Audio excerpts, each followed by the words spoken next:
semana nós estamos no livro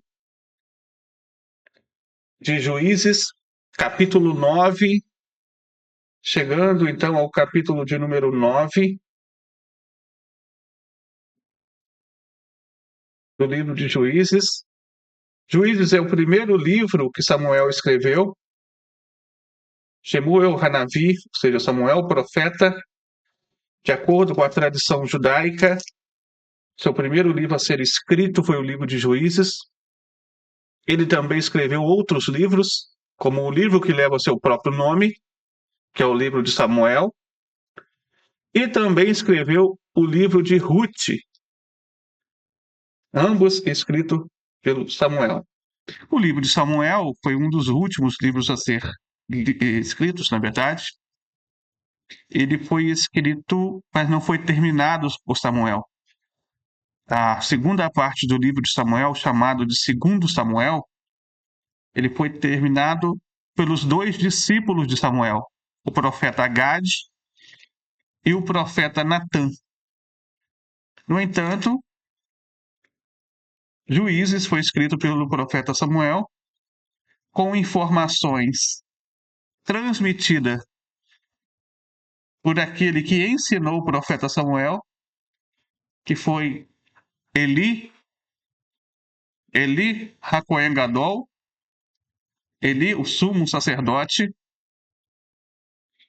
um grande líder na geração dele, enfrentou problemas como todo outro líder, no entanto, foi um grande líder. E a autoridade de Eli foi sucedida, então, pelo Samuel, o profeta Samuel. Capítulo 9, nós estamos chegando.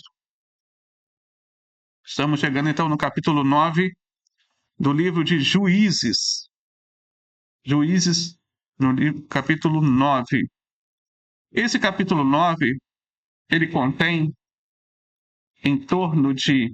É um capítulo extenso, né? Não é um capítulo curto. É um capítulo bem extenso. E ele contém bastantes mesmo versículos.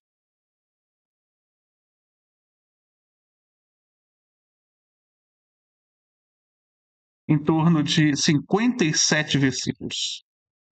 Eu estarei lendo, vocês estarão acompanhando, e após a leitura traremos, com a ajuda de Hashem, a explicação. Nossa proposta, como falamos já anteriormente, é abordar um capítulo do Taná a cada sábado de manhã, capítulo por capítulo, capítulo por capítulo, livro por livro, e assim concluindo o Taná depois de todas essas sessões. Logicamente, isso vai demorar bastante, né? No entanto, cremos que a forma de aprendizado ela é melhor definida quando seguimos um roteiro de leitura corrente, assim como é feito também nas parashots, nas porções semanais, onde se lê parashá por parashá, no livro a respeito do Taná, melhor dizendo, é melhor compreendido quando se lê capítulo por capítulo sem pular sessões. Capítulo 9, está escrito assim: E Avimelech ben Yeruval foi a Shechem, aos irmãos de sua mãe, e falou a eles e a toda a família da casa de seu pai, de sua mãe, dizendo: Falai, por favor, aos ouvidos de todos os cidadãos de Shechem, o que é melhor para vós? Que 70 homens, todos os filhos de Jerubaal, dominem sobre vós, ou que um homem domine sobre vós? E lembrai-vos que sou osso e carne vossa. E os irmãos de sua mãe falaram sobre ele todas aquelas palavras aos ouvidos de todos os cidadãos de Shechem. E seu coração se inclinou a Avimelech, porque disseram: é nosso irmão. E deram-lhe 70 peças de prata da casa de Baal-Berit, e com elas Avimelech contratou homens vadios e levianos que o seguiram. E veio à casa de seu pai em Ofrá, e matou os seus irmãos, os filhos de Jerubaal, 70 homens, sobre uma só pedra. Mas Iotã, o filho caçula de Jerubaal, sobreviveu, porque havia se escondido. E todos os cidadãos de Shechem e toda a casa de Milo se reuniram e foram proclamar a Avimelech, rei, junto ao carvalho que estava ao lado do pilar, perto de Shechem, e relataram a Iotã, que foi e se postou no cume do monte Gerizim, e levantou sua voz e clamou, e disse-lhes, ouve-me, cidadão de Shechem, e que Deus ouça a voz. As árvores foram ungir para si um rei. Disseram a oliveira, reina tu sobre nós. E a oliveira lhes disse, deixaria eu a minha gordura, que Deus e os homens prezam em mim? Iria procurar-me com as árvores? Então as árvores disseram à figueira, vem tu e reina sobre nós. E a figueira lhes disse, deixaria eu a minha doçura e o meu bom fruto? E iria preocupar-me com as árvores? Então as árvores disseram à videira, vem tu e reina sobre nós. E a videira lhes disse, deixaria eu o meu mosto, que alegra a Deus e aos homens, e iria preocupar-me com as árvores? E todas as árvores disseram, né, ao espinheiro, vem tu e reina sobre nós. E o espinheiro disse às árvores, se de boa fé me ungis por rei sobre vós, vinde, abrigai-vos debaixo da minha sombra. Mas se não, fogo sairá do espinheiro e consumirá os cedros do Líbano. Agora, pois, se agiste de boa fé e com sinceridade ao proclamardes, Avimelech, rei, e se fizerdes bem para com Jerubaal e para com a sua casa, e se vos comportardes conforme o merecimento das suas mãos, porquanto meu pai lutou por vós e desprezou a sua vida, e vos livrou da mão dos midianitas. Porém, vós vos levantastes hoje contra a casa de meu pai, e matastes seus filhos, 70 homens, sobre uma pedra. E Avimelech, o filho de sua concubina, fizestes reinar sobre os cidadãos de Shechem, porque é vosso irmão. Pois-se de boa fé e com sinceridade, agiste hoje para com Jerubaal e para com a sua casa, alegrai-vos com Avimelech, e também ele se alegre convosco. Mas se não, que saia fogo de Avimelech e consuma os cidadãos de Shechem. E a casa de Milo, e que saia fogo do cidadão de Shechem e da casa de Milo, e consuma Avimelech. E Iotã partiu e fugiu para Beer, e lá habitou por causa do medo de seu irmão Avimelech. E Avimelech dominou sobre Israel por 3 anos. E Deus mandou um mau espírito entre Avimelech e o cidadão de Shechem. E os cidadãos de Shechem se portaram traiçoeiramente entre Avimelech, para que a violência feita aos 70 filhos de Jerubaal e o sangue deles recaísse sobre Avimelech, seu irmão, que os matara, e sobre o cidadão de Shechem, que o auxiliara a matar seus irmãos. E os cidadãos de Shechem puseram contra ele homens de tocaia nos cumes dos montes, para assaltar a todos que por eles passaram no caminho. E isso foi contado a Avimelech. E Gaal ben-Neved e seus irmãos vieram e passaram por Shechem, e os cidadãos de Shechem confiaram nele, e saíram ao campo e vindimaram as suas vinhas, pisaram as uvas, fizeram festejos, e foram à casa de seu Deus e comeram, beberam e amaldiçoaram Avimelech. E Gaal ben-Neved disse, quem é Avimelech? E quem é Shechem? Para que lhe sirvamos. Acaso ele não é filho de Jerubaal e Zevu, seu capitão? servi aos homens de Hamor, pai de Shehem. Por que deveríamos servir a ele, Avimelech? Ah, se este povo estivesse na minha mão, eu afastaria Avimelech. E ele disse: Avimelech, aumenta o teu exército e sai. E Zebul, o governador da cidade, ouviu as palavras de Gaal Beneved. E a sua ira se acendeu. E enviou discretamente mensageiros a Avimelech, dizendo: Eis que Gaal Beneved e seus irmãos vieram a Shehem e sublevaram a cidade contra ti. Agora levanta de noite e o povo que está contigo e põe emboscadas no campo. E pela manhã, ao raiar do sol, levanta-te e ataca a cidade. E quando ele e o povo está com ele saírem contra ti, faz-lhe como a tua mão puder. E Avimelech e o povo que estava com ele levantaram-se da noite e puseram emboscadas a Shehem com 4 grupos. E Gaal Beneved saiu e pôs-se na entrada da porta da cidade. E Avimelech e todo o povo que estava com ele levantou-se das emboscadas. E Gaal viu o povo e disse a Zebul: Eis que desce gente dos cumes dos montes. Zebul lhe disse: Tu confundes as sombras dos montes com homens. E Gaal falou novamente e disse: Eis ali desce a gente da colina da terra, e um grupo vem pelo caminho do carvalho de Meonemim. E Zebul lhe disse: Onde está agora a tua boca? Que dizia: Quem é Avimelech para que lhe sirvamos? Porventura, não é este o povo que desprezaste? Então sai, por favor, luta contra ele.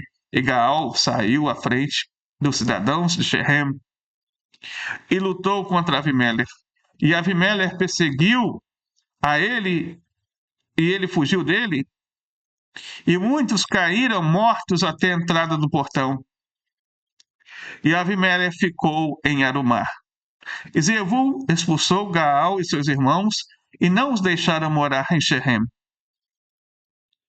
No dia seguinte, o povo de Shehem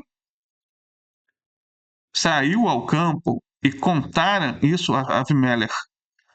E tomou o povo e repartiu em 3 grupos e pôs emboscadas no campo. E olhou e eis que o povo saía da cidade e levantou-se contra ele e os feriu. E Avimelech e as tropas que estavam com ele espalharam-se e ficaram na entrada do portão da cidade. E os outros 2 grupos lançaram-se sobre todos quantos estavam no campo.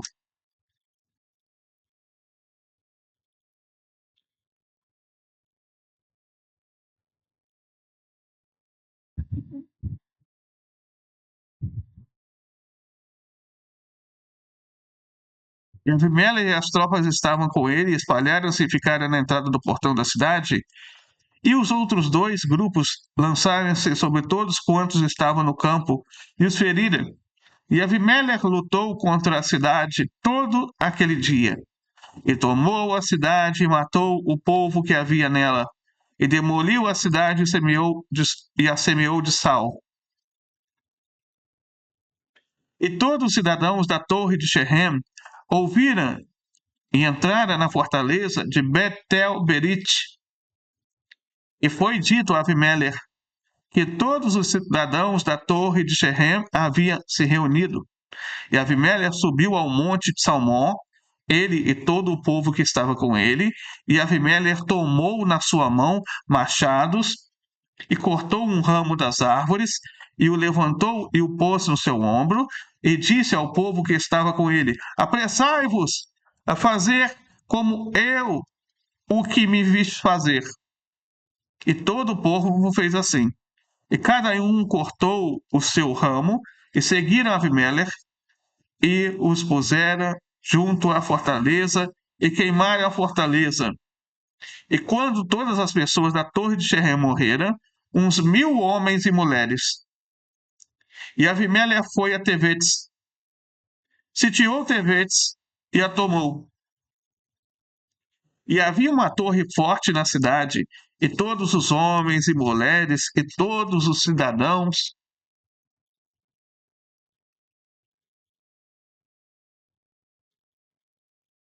da cidade se refugiaram lá. E fecharam-se e subiram ao telhado da torre. E Avimeleque veio à torre e combateu, e chegou-se até a porta da torre para queimá-la a fogo. E uma mulher lançou uma pedra de moinho sobre a cabeça de Avimeleque, fraturando-lhe o crânio. E ele chamou depressa o moço que levava as suas armas e disse-lhe: desembainha a tua espada e mata-me, para que não se diga de mim que uma mulher matou. E seu moço atravessou e ele morreu. E os homens de Israel viram que Avimeleque estava morto e foram cada um para seu lugar. E Deus retribuiu a Avimeleque pelo mal que havia feito a seu pai, matando seus 70 irmãos.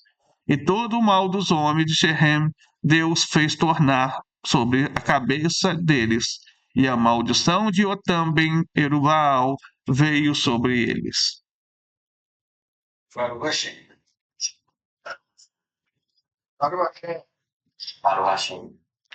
Baruch Hashem. Então essa foi a leitura da semana dessa semana. Quando nós estivemos lendo um pouquinho do capítulo 9, um capítulo bem extenso. E hoje nós estamos aqui reunidos, comprometidos com o serviço ao Eterno, para refletirmos sobre o papel da liderança e da responsabilidade moral, da justiça entre as nações.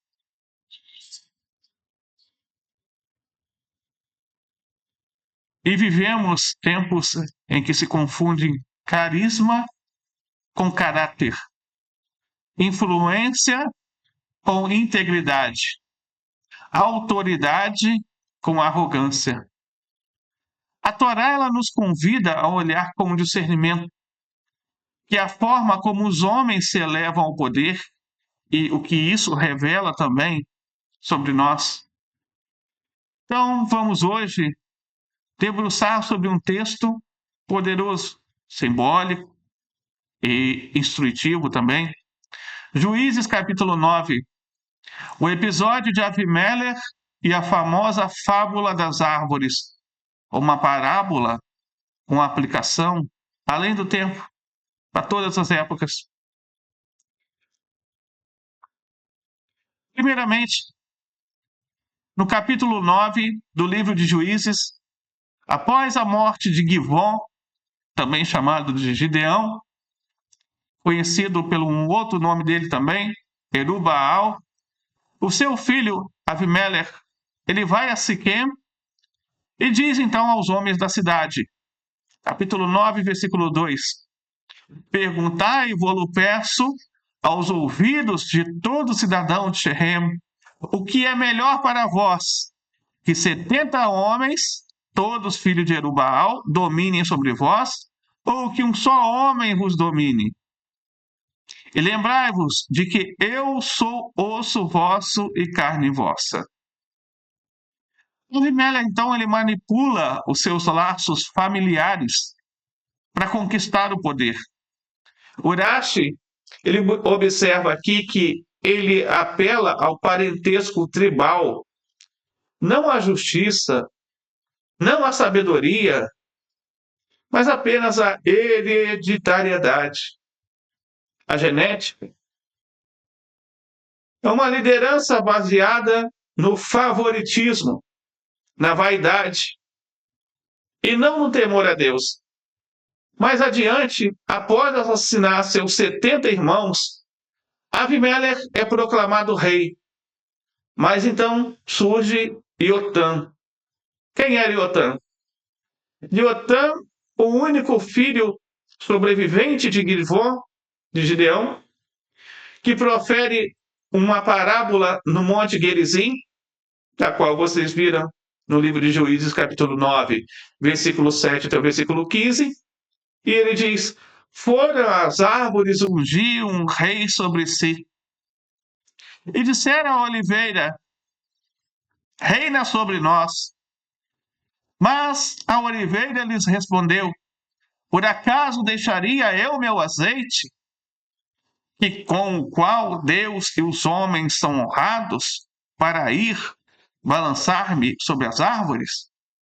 Urashi, comentarista clássico da Torá, ele explica que as árvores representam os líderes dignos, como os juízes, os profetas, os sábios do povo de Israel. Cada um recusando a proposta de reinar, pois entendem que sua missão é servir e não dominar. Já o espinheiro, símbolo de Avimelech, ele é aceito de bom grado, ameaçando quem não se submeter a esse reinado. Como diz o versículo: se em verdade me ungis como rei sobre vós, vinde refugiar-vos debaixo da minha sombra, e se não, saia fogo do espinheiro e consuma os cedros do Líbano. Urashi, ele comenta que o espinheiro não produz frutos, nem sombra verdadeira, sendo símbolo de uma liderança inútil e destrutiva.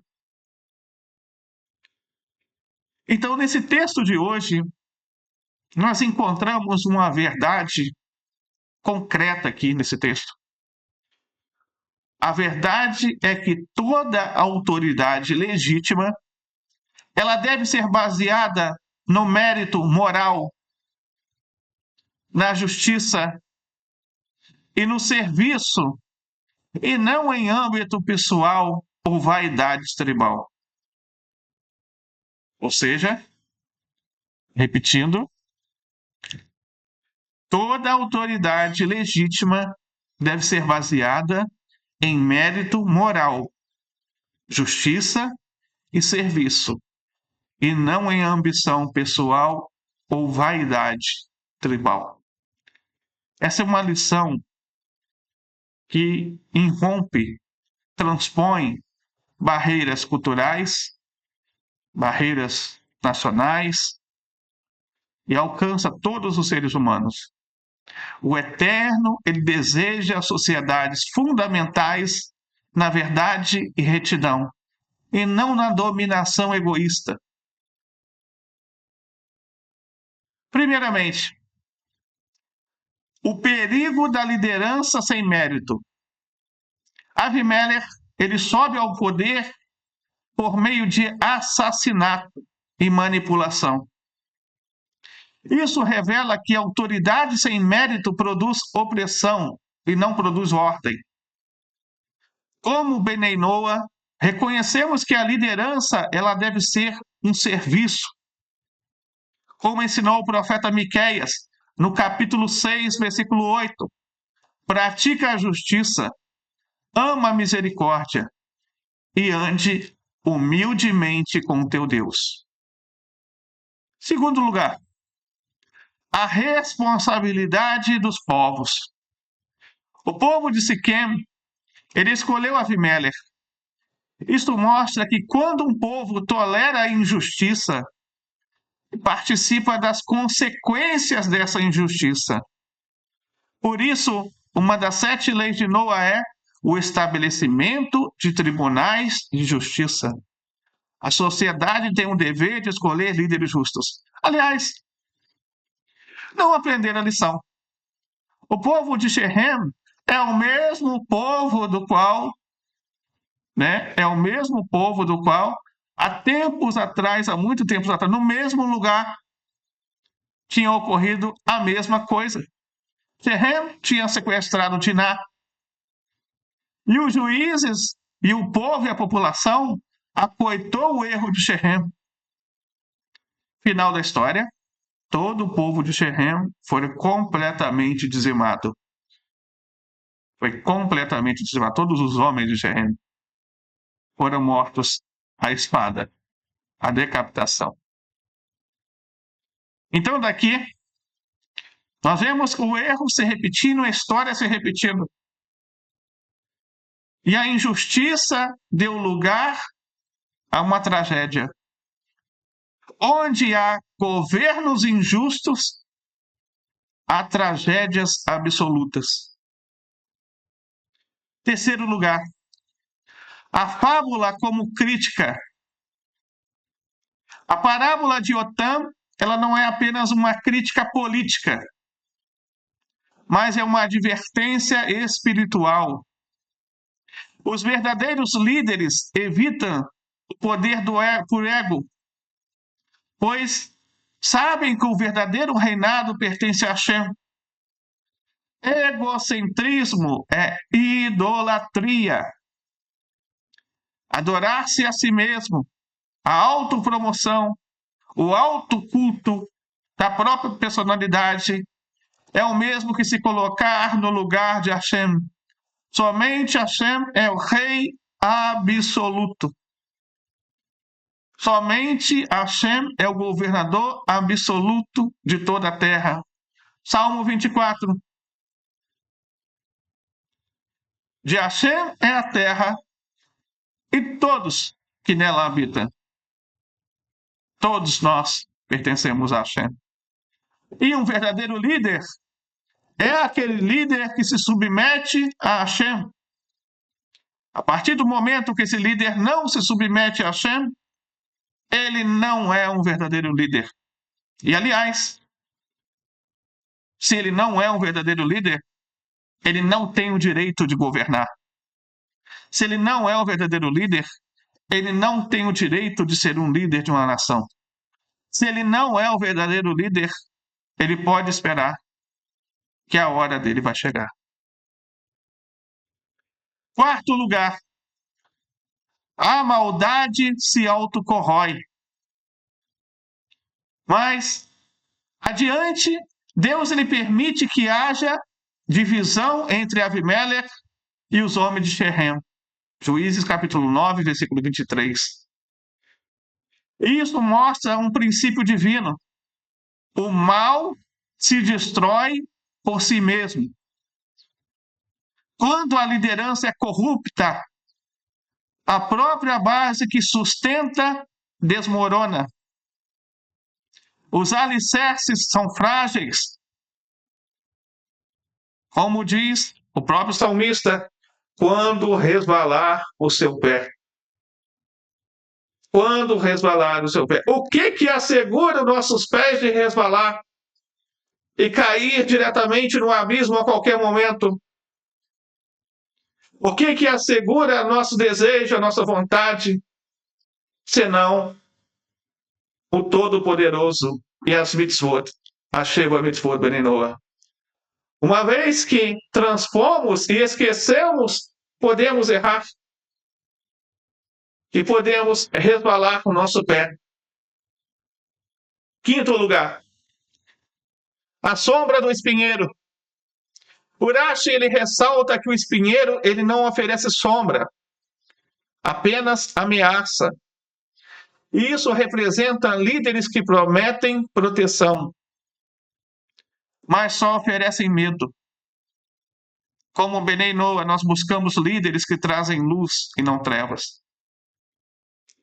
O domínio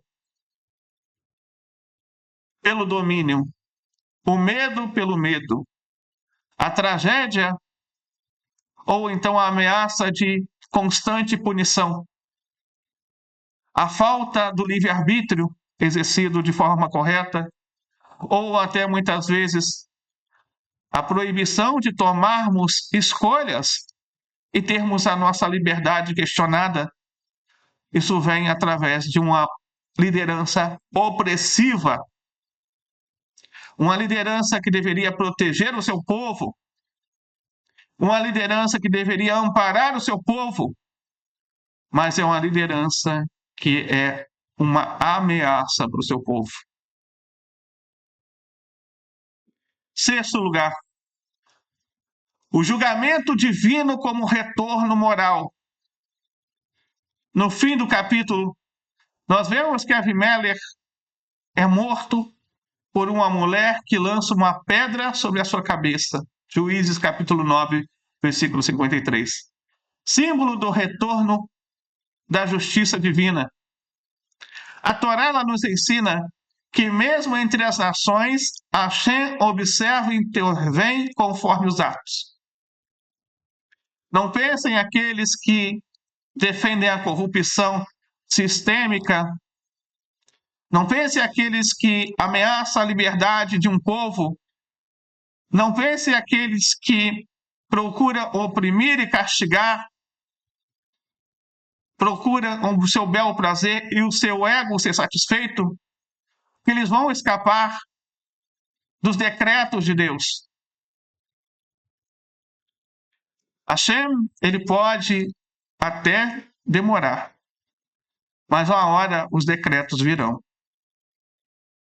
Ainda há uma solução, há o arrependimento, há a mudança de comportamento e a revisão de todos os erros. Mas, se isso não ocorre, infelizmente, a segurança como nação está em questão.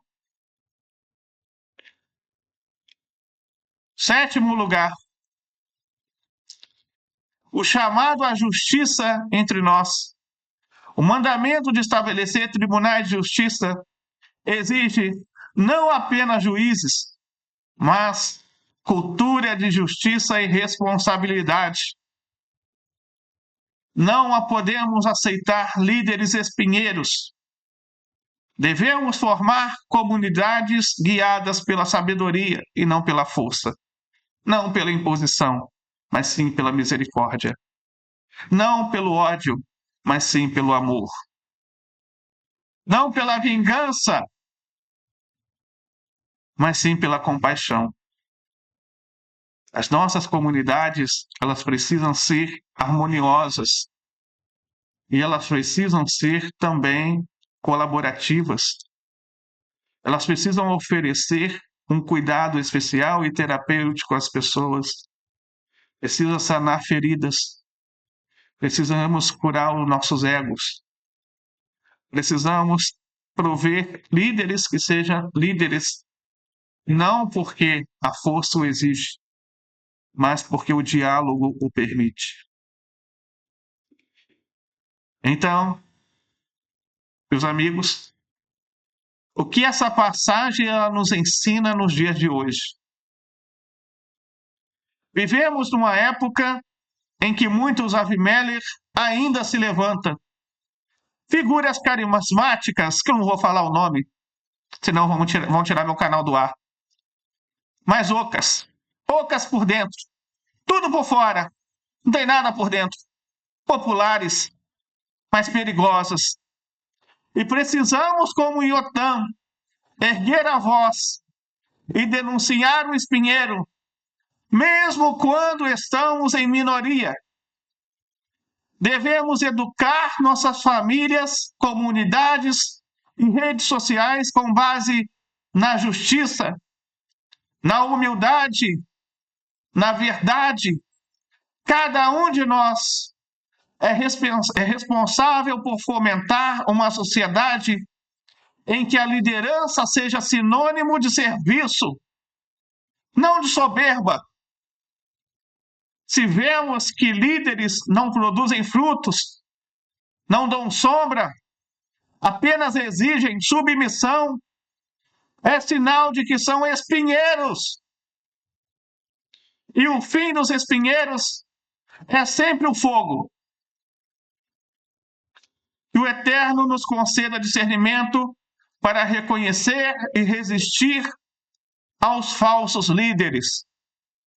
Coragem para promover a justiça entre as nações e humildade para lembrar que o único rei verdadeiro é Hashem, o Criador dos céus e da terra. Baruch Hashem. Baruch Hashem.